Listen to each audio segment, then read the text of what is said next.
Buenas noches. En la quietud de esta hora, cuando las sombras se alargan y el mundo moderno parece retroceder, permítanme llevarlos en un viaje a una época donde la oscuridad guardaba secretos mucho más tangibles y aterradores. Viajemos a la Edad Media, un periodo donde la noche no era simplemente la ausencia de luz, sino un reino palpable de terrores, un lienzo sobre el cual la imaginación y el miedo pintaban las leyendas más oscuras. Imagine un mundo sin la seguridad de la electricidad, donde el día terminaba con la puesta del sol y la única defensa contra la oscuridad total era el parpadeo inseguro de una vela de cebo o el rescoldo de un fuego en la chimenea. Un mundo de bosques impenetrables que se creían habitados por criaturas feéricas y hombres lobo, de caminos solitarios donde acechaban bandidos y espectros, y de castillos cuyas piedras frías guardaban ecos de traiciones y tragedias pasadas. La mentalidad medieval estaba profundamente moldeada por una fe religiosa omnipresente, pero también por un temor constante al más allá y a las fuerzas del mal que se creía acampaban a sus anchas por la tierra. Cada fenómeno natural, desde un relámpago que surcaba el cielo hasta una cosecha perdida, podía interpretarse como un signo de la ira divina o la obra de entidades demoníacas. La enfermedad, la peste que diezmaba poblaciones enteras, y el hambre eran visitas frecuentes que se explicaban a menudo como castigos por los pecados colectivos o individuales. En este contexto, la línea entre el mundo tangible y el invisible era extraordinariamente delgada y porosa. Lo sobrenatural no era una mera superstición, era una parte integral de la realidad cotidiana. Fue en este caldo de cultivo de inseguridad y fervor donde florecieron las leyendas que han llegado hasta nosotros. Estas historias no eran simples entretenimientos para las largas veladas invernales. Cumplían funciones cruciales, ofrecían explicaciones para lo inexplicable, servían como advertencias morales para mantener el orden social y sobre todo eran el reflejo de los miedos más profundos del alma humana frente a un universo vasto, indiferente y a menudo hostil. Surgían en las tabernas iluminadas por hogueras, se susurraban en los claustros de los monasterios, donde los monjes copiaban manuscritos que hablaban de bestias apocalípticas y se transmitían de generación en generación en la tradición oral de los campesinos alrededor del fuego del hogar. Hablaban de bosques encantados, donde era fácil perderse para siempre, de cementerios donde los muertos no descansaban en paz, de demonios que susurraban tentaciones a los oídos de los débiles y de castillos malditos por sangrientas traiciones familiares. Adentrémonos, si se atreven, en estas sombras. Cierren los ojos y escuchen. El viento que sopla desde el medievo trae consigo ecos de leyendas que han sobrevivido al paso de los siglos. La noche se presta para que sus imaginaciones recorran los pasillos de piedra de castillos abandonados y sientan la mirada de algo que aguarda en la penumbra. Este era un mundo que creía fervientemente en los milagros, pero también en las apariciones. Y es en esa delgada línea donde moraba el verdadero terror. Entre todas las criaturas que poblaban la imaginación medieval, las que provocaban un terror más visceral eran aquellas que surgían de la profanación del descanso eterno, los muertos que se negaban a permanecer en sus tumbas, en una sociedad donde el culto a los antepasados y los ritos funerarios eran de vital importancia para asegurar la paz del alma. La idea de un difunto que regresaba era la máxima expresión del desorden cósmico y el castigo divino. Estas leyendas no eran meros cuentos de fantasmas, eran reflejo del miedo a la muerte imperfecta, al pecado no redimido y a la ira de aquellos que habían partido de manera violenta o injusta. Las apariciones espectrales más comunes eran las animae damnatae, almas atormentadas que no podían alcanzar el descanso celestial. Se creía que estas almas estaban condenadas a vagar por la tierra para expiar pecados graves no confesados, cumplir promesas incumplidas o vengar muertes violentas. Las historias de monjes fantasmas que recorrían los claustros de los monasterios por haber violado sus votos, o de caballeros sin cabeza que cabalgaban por los páramos en busca de su verdugo, eran lugar común. Estos espectros rara vez eran representados como la típica figura etérea y blanca. Por el contrario, se les describía con un realismo macabro, a menudo mostrando las heridas que causaron su muerte o vistiendo sus mortajas terrenales. Su presencia se anunciaba con golpes en las paredes, susurros en idiomas desconocidos, un frío repentino o el olor a tierra mojada y descomposición. Pero más temidos que los simples fantasmas eran los revenants, un término que literalmente significa los que regresan. Estas criaturas no eran espíritus incorpóreos, sino cadáveres que físicamente se alzaban de sus tumbas. La creencia en los revenants estaba extraordinariamente extendida y documentada en crónicas eclesiásticas. El historiador Guillermo de Newburgh, en el siglo XII, relata varios casos en Inglaterra. En uno de ellos, describe cómo el cadáver de un hombre malvado abandonaba su tumba cada noche para aterrorizar a su pueblo, esparciendo enfermedades y susurrando maldiciones, hasta que los habitantes desenterraron el cuerpo, lo atravesaron con una estaca y lo quemaron. Estas prácticas, aunque condenadas por la Iglesia como supersticiosas, eran llevadas a cabo por comunidades aterrorizadas que veían en estos sucesos una amenaza tangible a su supervivencia. La frontera entre el revenant y el vampiro era difusa en el imaginario medieval anterior al siglo XVIII.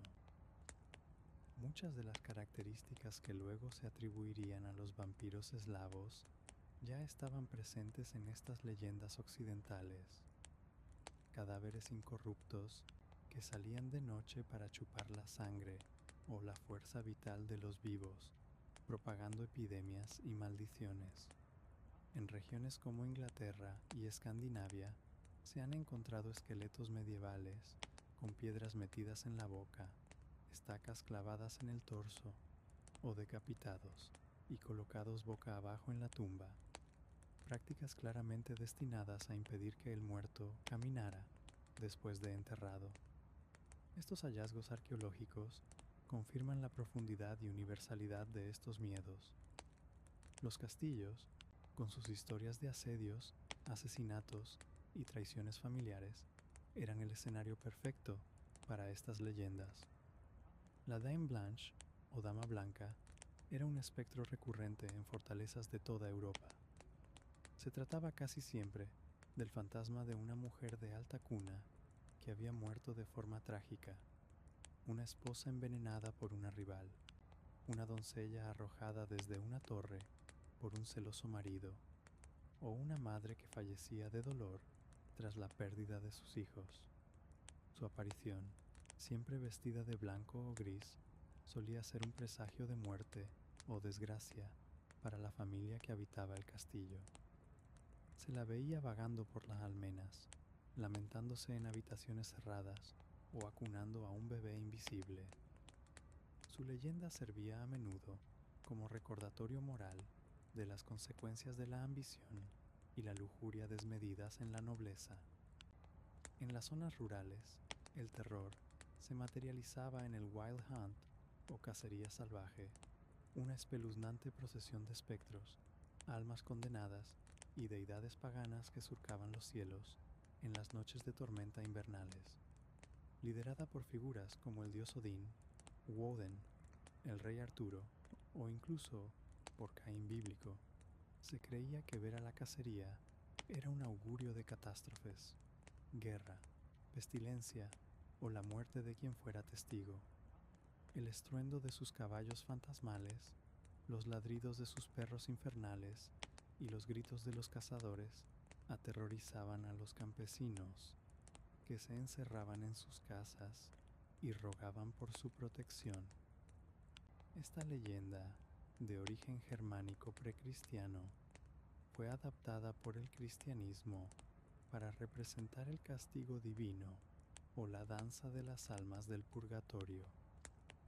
Si los espectros y los muertos vivientes representaban el terror que surgía de la tumba, el demonio encarnaba la amenaza espiritual suprema, una fuerza de corrupción y tentación que acechaba cada alma humana. El medievo cristiano desarrolló una demonología compleja y sistemática que impregnaba todos los aspectos de la vida, desde la teología más elevada hasta la superstición más popular.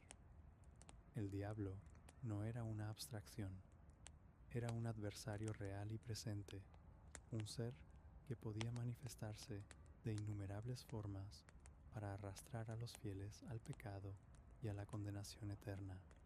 La Iglesia enseñaba que los demonios eran ángeles caídos, seguidores de Lucifer en su rebelión contra Dios, y que su número era legión. Cada persona tenía un demonio personal tentador, un daemonium meridianum, o demonio del mediodía, que aprovechaba los momentos de debilidad, ocio o duda para insinuar pensamientos impuros. Pero más allá de esta amenaza individual, existía la creencia en una jerarquía infernal que buscaba minar la cristiandad mediante el engaño y la posesión. Los pactos demoníacos, aunque severamente condenados, eran un tema recurrente en la literatura y el imaginario popular. Se creía que magos, alquimistas y brujas podían firmar contratos con el diablo, sellados con sangre, a cambio de conocimiento prohibido, poder temporal o riquezas, pagando al final con su alma.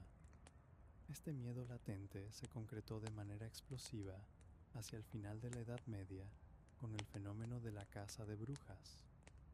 Si bien la persecución masiva alcanzó su apogeo en los siglos XVI y XVII, sus raíces son profundamente medievales. La bula papal, Summis Desiderantes, Affectivus de Inocencio VIII, en 1484, y la publicación del notorio manual Malleus Maleficarum, el martillo de las brujas, en 1487, proporcionaron el marco legal y teológico para la persecución.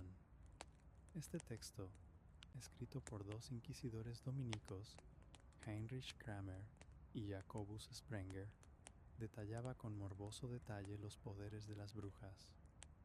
Volar en palos untados con ungüentos hechos con grasa de niños no bautizados, asistir a aquelarres donde adoraban al diablo en forma de macho cabrío y mantener relaciones sexuales con él, provocar impotencia, arruinar cosechas y causar enfermedades mediante maleficios. La figura de la bruja, tal como la conocemos hoy, es en gran parte una construcción de este periodo. Era predominantemente una mujer, a menudo anciana, solitaria o que vivía al margen de la comunidad. Podía ser una partera con conocimientos de herboristería, una vecina con la que se había tenido un conflicto o simplemente una persona de carácter huraño. El Malleus Maleficarum argumentaba misóginamente que las mujeres eran más débiles de carácter y por tanto más susceptibles a las tentaciones del demonio. Los juicios por brujería seguían un patrón siniestro.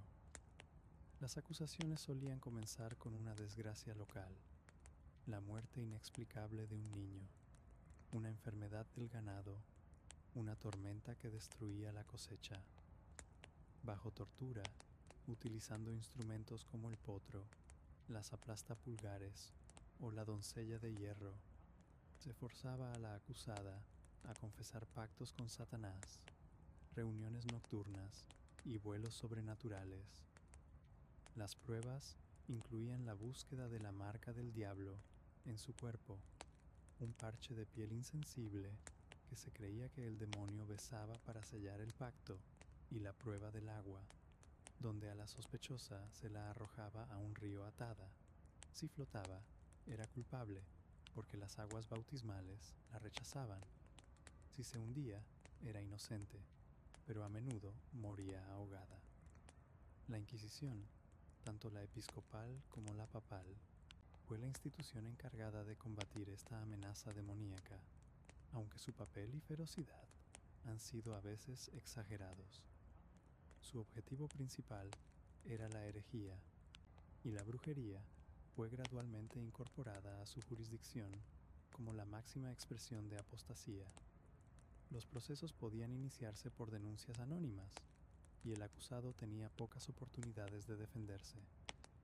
La paranoia era tal que nadie estaba completamente a salvo.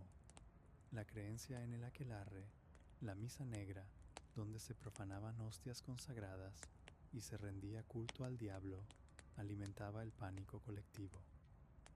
Se pensaba que las brujas podían transformarse en animales, especialmente en gatos negros, volverse invisibles y robar la leche del ganado a distancia. Este terror sistemático no puede entenderse sin el contexto de crisis profundas que sacudieron Europa a finales de la Edad Media. La peste negra, que mató a un tercio de la población y fue interpretada como un castigo divino o una obra del demonio, las guerras continuas y las hambrunas. La bruja se convirtió en el chivo expiatorio perfecto para una sociedad que se sentía asediada y aterrorizada. La caza de brujas fue, en última instancia, la materialización del miedo medieval a lo desconocido, a la enfermedad, a la muerte y sobre todo a la pérdida de la fe en un mundo donde la salvación del alma era la única certeza en una vida llena de incertidumbre y sufrimiento. Mientras que las brujas y los demonios personificaban una amenaza activa y malévola, el terror medieval también se impregnaba en lugares y objetos, creando una geografía de lo sagrado y lo maldito que todo viajero o habitante debía conocer para su propia seguridad. La tierra, para el hombre medieval, estaba viva con presencias espirituales, y ciertos sitios, por sucesos trágicos, pactos impíos o simplemente por una antigüedad misteriosa, se consideraban intrínsecamente peligrosos. Estos lugares malditos actuaban como heridas abiertas en el paisaje, recordatorios constantes de que el mundo físico podía ser corrompido por el pecado y la tragedia. Los bosques, inmensos y apenas domesticados, encabezaban esta lista de territorios prohibidos. Más allá de los claros habitados, la espesura representaba el caos primordial, el reino de lo salvaje y lo pagano. Leyendas como la del bosque de Broceliande en Bretaña, donde se decía que Merlín había sido hechizado por la Dama del Lago, se mezclaban con relatos más siniestros. Se creía que en sus profundidades existían claros donde las brujas celebraban sus aquelarres o donde hadas malévolas, como los duendes o trasgos, tendían trampas a los viajeros desprevenidos para perderlos para siempre. El simple hecho de adentrarse solo en un bosque profundo al anochecer era considerado una temeridad que podía pagarse con la vida o la cordura. Los castillos y las abadías abandonadas eran otro foco de leyendas lúgubres. La Château de Brissac, en Francia, por ejemplo, era famosa por albergar al fantasma de la Dama Verde, una amante asesinada por su esposo celoso, cuyo lamento se escuchaba recorrer sus pasillos. Pero más allá de los espectros, algunos lugares tenían una reputación de maldición generalizada. La abadía de Glastonbury, en Inglaterra, asociada al rey Arturo, era un sitio de peregrinación, pero también se decía que en sus tierras pantanosas aparecían luces fatuas que llevaban a los caminantes a una muerte segura en las ciénagas. Estos fenómenos naturales, mal comprendidos, se atribuían a espíritus burlones o almas en pena.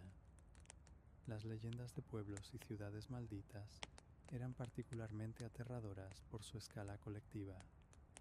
La historia de Hamelin, Hamel, y su flautista que se llevó a los niños como venganza por no haberle pagado, inmortalizada más tarde por los hermanos Grimm, tiene sus raíces en una tragedia medieval real, posiblemente una epidemia o una migración forzada que la imaginación popular transformó en un cuento sobrenatural sobre las consecuencias de romper un pacto.